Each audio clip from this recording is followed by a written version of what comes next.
बोलो। Hello friend, Radhe Radhe, good morning सभी को। तो आप लोग कैसे हो? आज हम देखो दोनों बहनें बहुत दूर आए हैं वीडियो बनाने, घास घूस सरपत वगैरह जो है आप लोग दोस्तों देखना। बहुत दिन के बाद वीडियो बना रहे हैं क्योंकि हम घर पे नहीं थे अभी तक। ये घर पे नहीं थी, हम बाहर नहीं थे, तो वीडियो बन नहीं पाया था, दोनों साथ में थे नहीं। तो दोस्तों हम दोनों बहनों आए हैं। ये घूम रही थी और हम बीमार थे तो वीडियो बन नहीं पाया। बाकी हम घूमने चली गई थी, दिल्ली चली गई थी दोस्तों। ये घूमा थी बहुत दिल्ली गए रही, बनारस गई हैं, फिर कलकत्ता पलाना है, फिर चली गई हैं साल भर में इकट्ठे। हम क्या करब ऐसे नहीं दो ये बड़े चलता ही वीडियो बनवा ली, वीडियो के माध्यम से इनका देखत रहा वैसे बस। तो दोस्तों आज लेके आए हैं शंकर जी की भजन। आप सबको अच्छी लगे तो कमेंट में बताना कैसी लगी हमारी भजन, क्योंकि शिवरात्रि आ रही है ना। हाँ।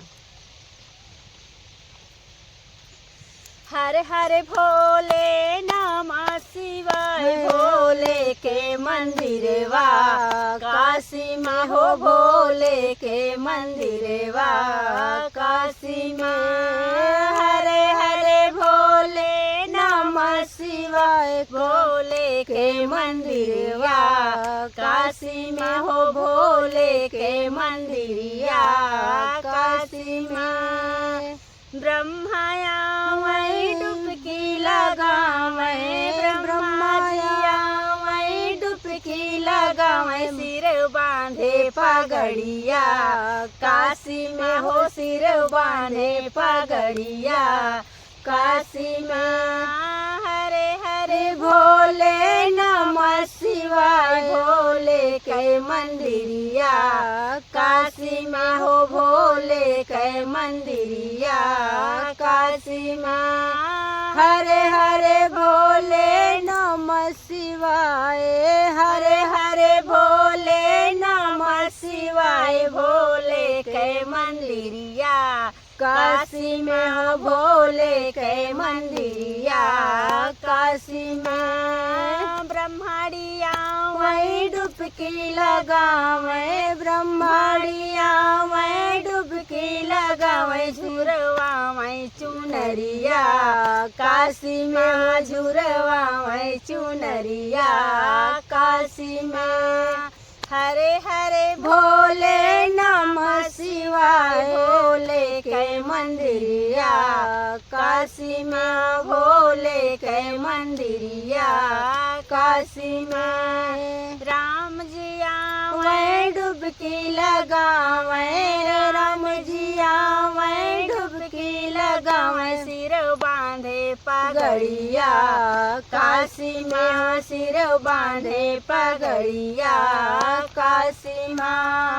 हरे हरे भोले नमः शिवाय, हरे हरे भोले नमः शिवाय, भोले के मंदिरिया काशी में, भोले के मंदिरिया काशी में। सीता जी आवे डुबकी लगावे, सीता जी आवे डुबकी लगावे, झुरवावे चुनरिया काशी में हो, झुरवावे चुनरिया काशी में।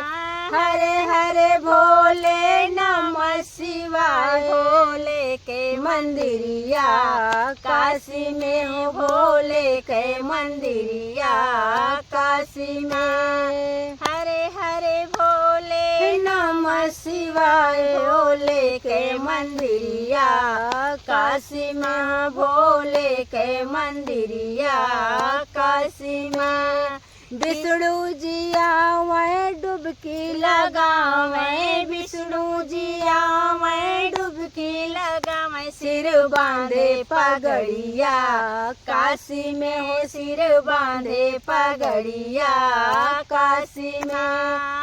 हरे हरे भोले नमः शिवाय, भोले के मंदिरिया काशी में, भोले के मंदिरिया काशी में। हरे हरे भोले नमः शिवाय, भोले के मंदिरिया काशी में, भोले के मंदिरिया काशी में। अरे लक्ष्मी जी आवे लक्ष्मी जी आवे डुबकी लगावे झुरवावे चुनरिया, काशी में हो झुरवावे चुनरिया, काशी में हरे हरे हरे भोले नमः शिवाय, भोले के भोले नमः शिवाय, भोले के मंदिरिया, काशी में हो भोले के मंदिरिया, काशी में कृष्णा जी आवे डुबकी लगावे, कृष्णा जी आवे डुबकी लगावे, सिर बांधे पगड़िया, काशी में हो सिर बांधे पगड़िया, काशी में हर हर भोले नमः शिवाय, हरे हरे भोले नमः शिवाय, भोले के मंदिरिया, काशी में हो भोले के मंदिरिया, काशी माँ राधा जी आवे डुबकी लगावे, राधा जी आवे डुबकी लगावे, झुरवावे चुनरिया, काशी में हो झुरवावे चुनरिया, काशी में हर हरे भोले नमः शिवाय, भोले के मंदिरवा, काशी में हो भोले के मंदिरवा, काशी माँ हरे हरे भोले नमः शिवाय, भोले के मंदिरिया, काशी में हो भोले के मंदिरिया, काशी में हर हर महादेव। हर हर महादेव। फिर मिलते हैं अगले वीडियो में, तो तब तक आप के लिए बने रहना।